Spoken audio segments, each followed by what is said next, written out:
اتحادیوں کا تجربہ پاکستان میں کوئی کامیاب تجربہ اس لحاظ سے نہیں رہا کیونکہ اتحادی عموماً ٹانگیں کھینچتے ہیں اپنے مفادات کے لیے.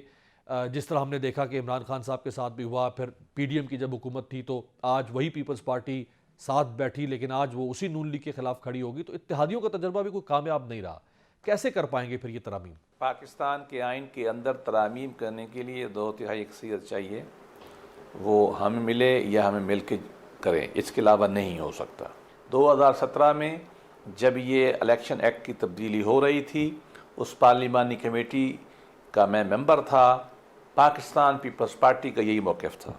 اچھا, پاکستان تحریک انصاف کا یہی موقف تھا.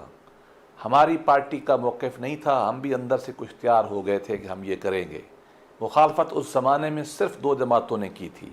ایک جماعت اسلامی تھی اور ایک مولانا فضل الرحمان کی یہ یو آئی تھی, جن کا ایک ممبر تھا. اور ہمارا خیال یہ ہے کہ اگر ہمیں موقع ملے گا تو ہم ضرور اس کو تبدیل کریں گے تاکہ لوگوں کو پتہ ہو کہ ان کا نمائندہ کیسا ہے. بظاہراً آئین کے تحت یا جس قانون کے تحت نیب بنا, بظاہراً نیب بنسبت ایف آئی اے اور اینٹی کرپشن کے ایک انڈیپینڈنٹ ادارہ. یہ علیحدہ بات ہے کہ وہ نہیں رہا یا وہ اثر انداز ہوتا رہا. اب اینٹی کرپشن جو ہے وہ تو چیف منسٹر کے ماتحت ہے, اس کی تو اوقات ہی نہیں ہے کوئی. ایف آئی اے پرائم منسٹر کے ماتحت ہے, اس کی تو کوئی اوقات ہی نہیں ہے ٹرانسپیرنسی کے حوالے سے. لے دے گے ایک نیب تھا کہ جس کو بظاہراً ہم کہتے تھے کہ چلیں چیئرمین نیب کسی کو رپورٹ نہیں کرتا, کسی کا ماتحت نہیں ہے, تو شاید انڈیپینڈنٹ ہوگا. اب اگر آپ اس کو ختم کر دیتے ہیں تو پھر کوئی تو ایسا ادارہ ہونا جو بنا دیں آپ اس کی جگہ پہ آپ کی خواہش کے مطابق ہو, لیکن ایف آئی اے اور اینٹی کرپشن سے بہتر ہو.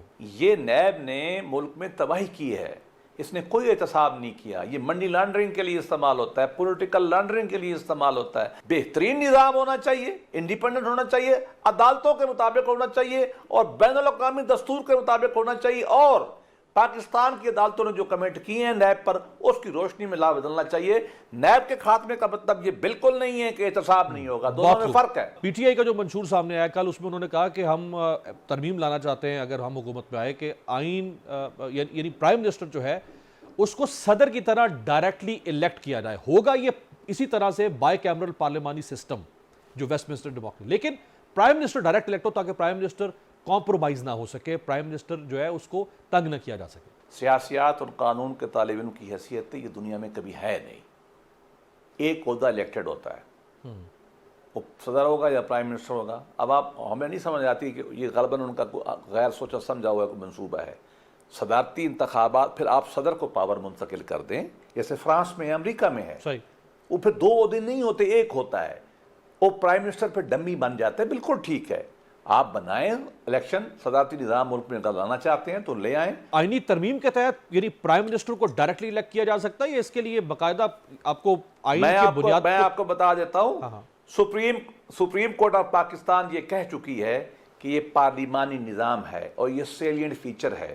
اور انہوں نے یہ لکھا ہے ججمنٹ میں کہ اگر آپ نے پارلیمانی نظام کو چینج کرنے کی کوشش کی تو وہ پاکستان کے آئین کے بیسک اسٹرکچر کے خلاف ہوگا اور وہ ہم نہیں کرنے دیں گے. میں بحد احترام کہتا ہوں کہ سپریم کورٹ کا فیصلہ غلط ہے. یہ صرف دنیا میں 2 ملکوں میں, انڈیا اور پاکستان میں. لیکن as the judgment of supreme court stand today, military court میں دیکھ لیں, اس کے تحت یہ امینڈمنٹ ہو ہی نہیں سکتی. نہیں ہو سکتی یہ امینڈمنٹ. وہ کہتے ہیں پارلیمانی نظام ہم بدلنے نہیں دیں گے. پارلیمانی نظام وہ ہوتا ہے جو پرائم منسٹر پارلیمان الیکٹ کرتی ہے اور پارلیمان کو جواب دہ ہوتا ہے. آپ اس کو ایسا الیکٹ کریں عوام کو جواب دہ ہو تو پارلیمان پھر سپریمیسی کہاں سے چلی گئی؟ یہ کوئی میرا خیال ہے بغیر سوچی سمجھی ایک تقیم ہے. یہ پوری چیزوں میں فٹ بھی نہیں بیٹھتی.